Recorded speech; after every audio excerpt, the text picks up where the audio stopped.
Les saluda el pastor Luis Solano de Comunidad Cristiana El Reflejo en Llorente de Tibás, en San José de Costa Rica. Esta semana queremos tocar un tema que tal vez sea un tema incómodo porque nosotros siempre pensamos que lo que estamos haciendo lo estamos haciendo bien. Es un poco difícil a veces procesar cuando alguien nos señala las cosas que no estamos haciendo correctamente o de plano cosas en las que estamos fallando. Los seres humanos somos muy sensibles a ese tipo de comentarios. Generalmente reaccionamos de mala manera, puede ser una opción. A veces nos justificamos del por qué las cosas están sucediendo de esa forma. A veces tendemos a echarle la culpa a otras personas también cuando creemos que lo que está pasando no es nuestra responsabilidad enteramente. Y la verdad es que ante este tipo de comentarios, ante este tipo de observaciones hay diferentes reacciones y diferentes actitudes. En lo personal sucede mucho. Sin embargo, cuando nosotros estamos hablando de la iglesia, cuando toca hacer una revisión, una evaluación de lo que la iglesia hace o no hace, todavía es un tema mucho más espinoso. ¿Por qué? Porque los que trabajamos para el Señor, los que nos dedicamos a servirle a Dios, no lo hacemos normalmente por una paga. O sea, Dios se encarga de sostener y proveer para los que le sirven. O sea, no necesariamente estamos hablando de gente contratada a la que se le paga de manera regular para que pueda hacer un trabajo para el Señor. Entonces, cuando se trata de personas que están aportando voluntariamente sus recursos, su tiempo, su voluntad, sus cualidades, sus aptitudes, es muy complicado el tener que decirle a alguien o a un grupo de personas que lo que están haciendo no está bien. Sin embargo, es algo que es estrictamente necesario. La observancia, la vigilancia, la atención que hay que poner constantemente a lo que se está haciendo dentro del trabajo, dentro de la dinámica del accionar de la iglesia es fundamental. Porque lo que puede estarse haciendo o dejar de hacerse puede hacer la diferencia entre una iglesia que se estanca o una iglesia que crece. Y precisamente sobre ese tema es que esta semana quisiera tocar 8 aspectos que parece que son comunes en las iglesias que se están quedando rezagadas, en las iglesias que están estancadas. Parece que estas cosas suceden con muchísima frecuencia en este tipo de iglesias, y eso precisamente, ese comportamiento, esa dinámica de lo que hacen o no hacen, contribuye justamente a que la iglesia se quede estancada, que la iglesia no progrese. ¿Por qué es importante que la iglesia progrese? ¿Por qué es importante que la iglesia tenga crecimiento? ¿Por qué es importante que la iglesia tenga influencia dentro del ambiente en el que se desenvuelve? Porque la iglesia es el punto de contacto entre Dios y la gente que aún no le cree, la gente que aún no ha hecho un voto a favor del Señor, la gente que todavía no ha aceptado el sacrificio de Jesús como una opción para la redención de sus pecados y para la oportunidad de una eternidad en luz. Entonces, es importantísimo el trabajo que la iglesia hace, porque es precisamente la manera, el conducto por medio del cual logramos cautivar la atención de la gente, del mundo, para que vuelvan los ojos hacia Jesús, para que vuelvan los ojos, para que vuelvan su mirada hacia Dios, hacia el cielo. Y si la iglesia no está haciendo correctamente su trabajo, si la iglesia está haciendo descuidada en esto, si la iglesia está siendo negligente en esto, hemos de pensar que no está haciendo el trabajo del Señor como debiera. Y En esto nosotros tenemos que recordar la parábola de los talentos. ¿Recuerdan?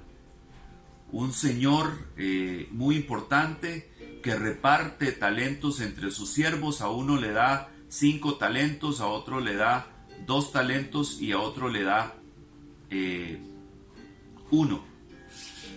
Y entonces él entrega estos bienes en posesión de sus siervos con la finalidad de que estos los aprovechen y los pongan a trabajar, o sea, que hagan una multiplicación de estos talentos. Para que ustedes me entiendan, un talento era una cantidad de dinero, era una cantidad de plata que al final venía a ser como darle a alguien una inversión en dinero para que la movilice y para que saque provecho, para que multiplique esa plata.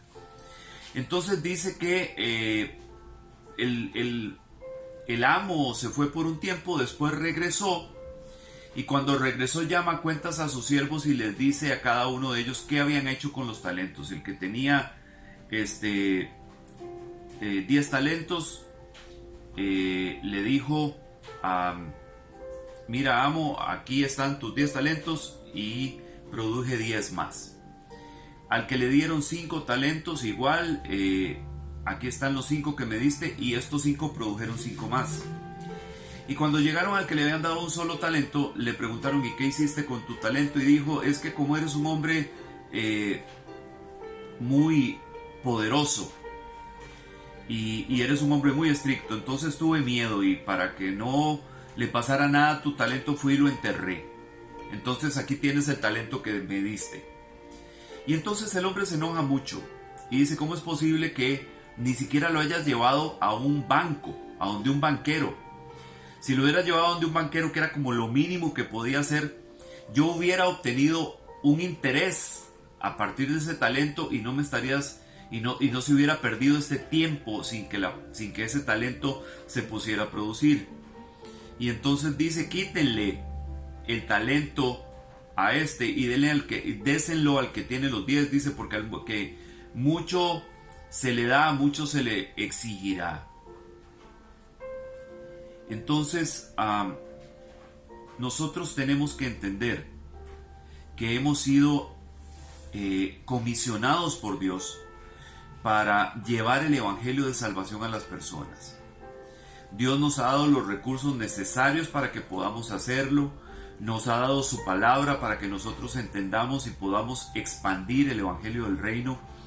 Nos ha dado también recursos humanos, recursos económicos, etc. Y Él espera que haya una acción de parte nuestra para con esto. Por eso es que no está bien que una iglesia se estanque, y quisiéramos empezar por el primer aspecto que tal vez pudiera estar provocando que una iglesia se quede estancada.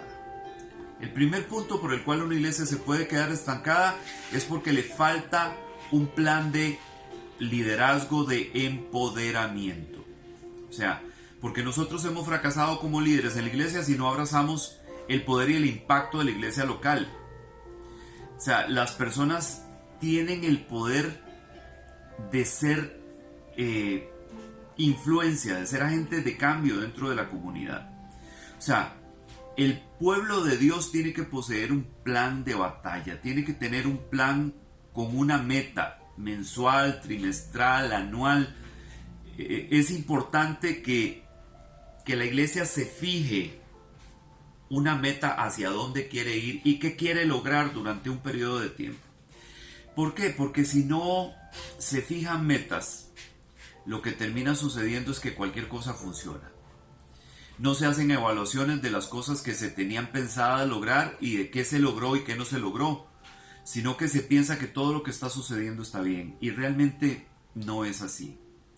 Aquí tenemos un pasaje que está en el libro de los Hechos, en el capítulo 17 y el versículo 6. Dice esto así: al no encontrarlos, arrastraron a Jasón y algunos de los hermanos ante las autoridades de la ciudad, gritando: Esos que han trastornado al mundo han venido acá. Lo que estaba sucediendo con la iglesia primitiva, lo que estaba sucediendo con los primeros discípulos de Jesús, era una transformación de alcance extenso. O sea, era muy penetrante lo que los primeros discípulos de Jesús estaban haciendo, al punto de que ya tenían fama. O sea, ya se había corrido la fama de que ellos, donde llegaban, transformaban y trastornaban las cosas. Entonces, en esta oportunidad se alarman los habitantes de esta ciudad, porque se están dando cuenta de que ya llegaron ahí, que ahora algo va a pasar. La pregunta entonces sería, hermanos, donde nuestra iglesia está, donde nuestra iglesia ha sido plantada, donde hemos sido encomendados a trabajar, ¿ha pasado algo desde que estamos ahí, o todo sigue exactamente igual? Porque yo no sé si ustedes han escuchado un canto que a veces entonamos en las iglesias cristianas evangélicas, que dice: donde Cristo pasa, algo va a pasar. Entonces, si nosotros somos representantes de Cristo, como debiéramos ser, y estamos haciendo el trabajo del Señor, expandiendo el evangelio del reino, penetrando las comunidades, siendo un reflejo de lo que el Señor era, algo tiene que pasar, algo tiene que suceder. Y si todavía no hay una proyección directa hacia afuera, digamos, hacia la comunidad en la que la iglesia está, preguntémonos entonces, bueno, ¿y con los de la iglesia algo ha pasado o están igual? ¿Ha habido alguna transformación en el modo de vivir, en la percepción de las cosas de los miembros de la iglesia, o están exactamente igual que cuando comenzamos? Porque es importante, como dice aquí, tener un plan de batalla, saber qué queremos lograr, saber cómo lo queremos lograr, hacia dónde queremos llegar. Nosotros como iglesia, como comunidad del reflejo, desde que iniciamos fijamos una metodología para ir a orar a los barrios casa por casa. Nosotros, en lugar de ir a predicar el evangelio, vamos y oramos, porque creemos que el terreno tiene que ser preparado. Creemos que la gente necesita ver lo que nosotros estamos haciendo. Inclusive nos mandamos a hacer unos chalecos de color rojo que en la parte de atrás tienen un rótulo que dice: oramos por su barrio.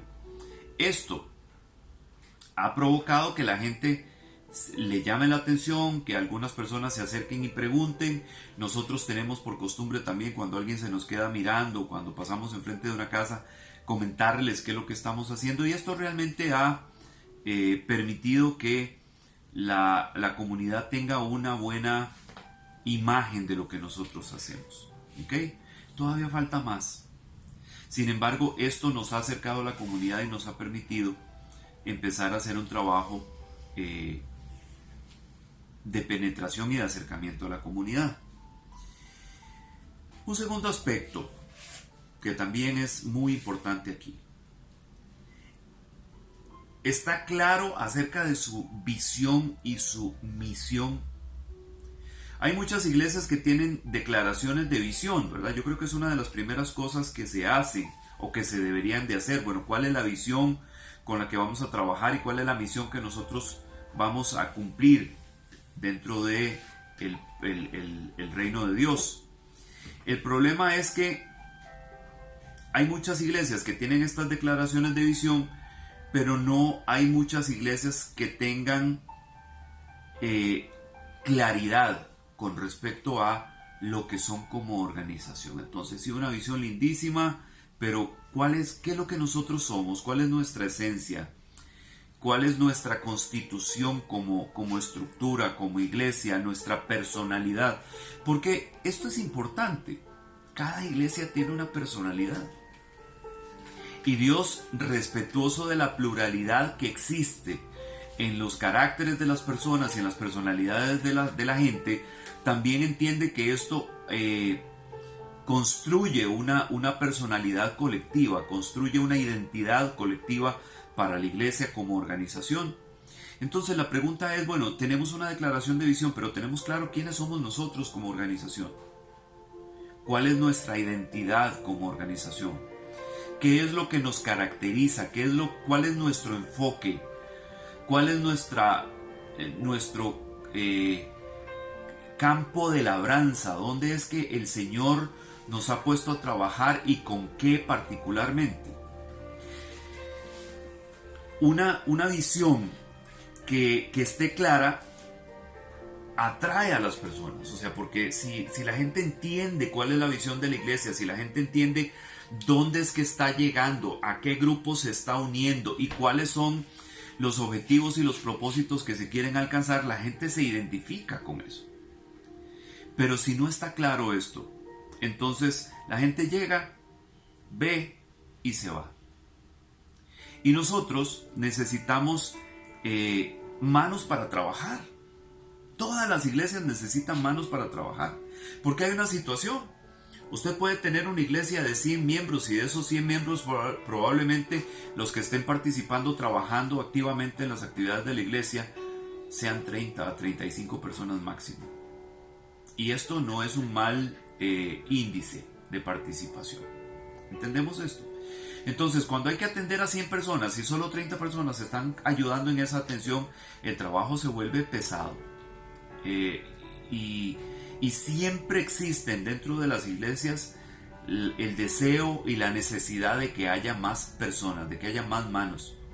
Pero si estas personas llegan a la iglesia y no se logra proyectar claramente cuál es la visión y cuál es la identidad de la iglesia, probablemente no se interesen por ella y sencillamente se van a ir y no van a volver. Por eso es que esto es tan importante. Vea, cuando Jesús vino a la tierra, Él tenía una misión. Y sobre todo, más allá de tener una misión, la misión estaba muy clara. Y Él con mucha claridad la podía comunicar y se la podía comentar a otras personas. Vea lo que dice Lucas en el capítulo 4 y los versículos 17 al 19. Dice: le dieron el libro del profeta Isaías, y abriendo el libro halló el lugar donde estaba escrito: el Espíritu del Señor está sobre mí, porque me ha ungido para anunciar el Evangelio a los pobres. Me ha enviado para proclamar libertad a los cautivos y la recuperación de la vista a los ciegos, para poner en libertad a los oprimidos, para proclamar el año favorable del Señor. Entonces, cuando hay tanta claridad, cuando hay tanta contundencia y tanta precisión en definir exactamente para qué estamos, para qué somos, para qué existimos, no hay ninguna duda de lo que hay que hacer. Es más fácil poder enfocarse en lo que hay que hacer cuando la idea está así de clara como la acabamos de leer en la Biblia, que lo leyó directamente Jesús del libro de Isaías, aplicándoselo a sí mismo. Entonces es importante que las organizaciones tengan clara cuál es su misión y cuál es su visión y quiénes son como organización, para que cuando las personas se acerquen puedan con claridad comunicar esto y las que realmente estén interesadas puedan continuar ayudando y apoyando el ministerio. Un tercer aspecto: culpas ajenas y los factores externos. La posición de víctima solo dará lugar a amargura y a la competencia. Los líderes que culpan a los de afuera y a los factores externos en realidad están confesando su propio fracaso, y esta no es una forma creativa de inspirar un equipo. O sea, el equipo de trabajo de la iglesia, el pastor, el equipo de obreros, la gente que está participando activamente de las actividades, que está involucrada en el desarrollo del ministerio de la iglesia, tiene que tener la actitud correcta con respecto a los errores y a las cosas que se están haciendo mal. Por eso mencionaba al principio que a veces tocar estos temas no es tan fácil, porque la gente realmente reacciona de manera muy sensible cuando esto se toca. Sin embargo, es importante que cada uno esté dispuesto a asumir su propia responsabilidad y que no lo tome como un ataque, como muchísimas veces sucede. Porque se hacen observaciones y deben hacerse de manera respetuosa y constructiva precisamente para poder lograr que estas cosas cambien. Pero si una persona, en lugar de visualizar lo que está ocurriendo y entender cuál es su nivel de responsabilidad en lo que está pasando, se cierra, se bloquea, se indispone, entonces esto cierra automáticamente la vía de comunicación dentro del equipo de trabajo. ¿Cómo hace un equipo de trabajo para mejorar y para progresar si esto no es posible? Si tratar estos temas de manera directa, de manera franca, respetuosa, amorosa, pero honesta, no se puede hacer. Qué difícil, hermanos. Por eso es que es importante que los que trabajan dentro de la estructura, dentro de la organización de la iglesia, entiendan que tienen una responsabilidad, aunque estén donando su tiempo, aunque estén donando sus recursos. No se están comprometiendo solamente con el pastor, se están comprometiendo con Dios. Y al comprometerse con Dios tienen también la responsabilidad de cumplir con ese compromiso. Y si algo no se está haciendo bien, siempre va a haber hermanos que de manera respetuosa y amorosa van a hacer las observaciones, pero el que esté cometiendo el error, el que esté faltando, el que esté incumpliendo, tiene que tener la humildad para poder aceptarlo. Porque si empezamos a echarle la culpa a los demás, nunca vamos a lograr avanzar y corregir lo que es necesario. ¿Ok? Y vamos a ver un último punto, un último aspecto. Son 8 en total, pero hoy vamos a llegar hasta el punto número 4. La estructura impide el crecimiento. O sea, a ver, esto sucede muchísimo en las iglesias.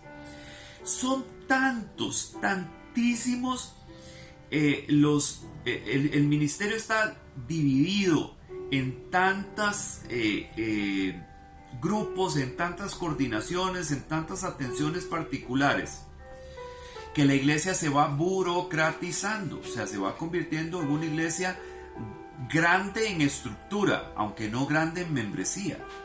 Hay iglesias probablemente que tengan una membresía de 100 miembros, 120 miembros, que podríamos decir que es una iglesia promedio, y tengan tal vez 10 o 12 grupos de trabajo diferentes dentro de la iglesia, a veces hasta 20.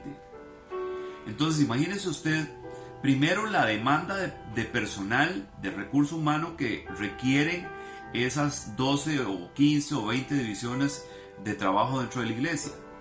Y después la coordinación entre cada una de esas divisiones para poder trabajar como un todo, como un equipo. Qué complicado, ¿verdad? O sea, si ustedes se dan cuenta, en el ministerio de Jesús, en los 12, básicamente había un coordinador financiero, o sea, que era el que manejaba, digamos, los fondos del grupo, que era Judas. Y había otros de los discípulos que se encargaban de hacer, digamos, las gestiones, ir a comprar las cosas, etc. Usted no ve a los 12 divididos en 12 funciones diferentes, ¿no? Ellos trabajaban todos bajo un mismo esquema, bajo una misma función, ¿ok? Entonces, por eso es importante que la estructura de la iglesia sea adecuada para el tamaño de la iglesia, adecuada para el trabajo que la iglesia debe hacer, porque a veces las estructuras demasiado grandes hacen muy compleja la estructura y muy engorroso el sistema. Y entre más años tiene una organización, más grande la estructura y más enredada. Y la idea precisamente es que se pueda simplificar para que los resultados se puedan ver de manera contundente. En Hechos capítulo 15 y los versículos 5 y 6 dice: pero algunos de la secta de los fariseos pero algunos de la secta de los fariseos que habían creído se levantaron diciendo: es necesario circuncidarlos y mandarles que guarden la ley de Moisés. Entonces los apóstoles y los ancianos se reunieron para considerar el asunto. ¿Ok? Estaban entrando una cantidad de gentiles dentro de la iglesia del Señor, y ya algunos de los fariseos que se habían convertido al Evangelio, estaban empezando a exponer su legalismo, diciendo que era indispensable, que era necesario que esos nuevos, que esos gentiles se circuncidaran y que tenían que obedecer la ley, lo que la ley de Moisés mandaba. Entonces se coordina una reunión para revisar este tema y ocurre lo siguiente. En los versículos 10 y 11 dice: ahora pues, ¿por qué tentáis a Dios poniendo sobre el cuello de los discípulos un yugo que ni nuestros padres ni nosotros hemos podido llevar? Creemos más bien que somos salvos por la gracia del Señor Jesús, de la misma manera que ellos también lo son. Entonces, cuando una estructura, cuando una organización empieza a dividirse y subdividirse y estratificarse para poder atender todas las necesidades de la iglesia, puede surgir perfectamente bien este tipo de cosas. A alguien se le puede ocurrir que lo que está sucediendo está mal y que entonces hay que hacer un nuevo departamento, una nueva área de trabajo de la iglesia. Y cuando usted se va dando cuenta, la iglesia tiene decenas de áreas de trabajo y tal vez no tiene la gente para que lo puedan atender. Entonces, una estructura demasiado compleja, demasiado burocrática, entraba el crecimiento de la iglesia. Esta semana vamos a llegar hasta acá para que la próxima semana estemos considerando los otros 4 aspectos que pueden provocar que una iglesia esté estancada. Les esperamos la próxima semana, no se pierda la segunda parte de este tema. Que Dios les bendiga a todos.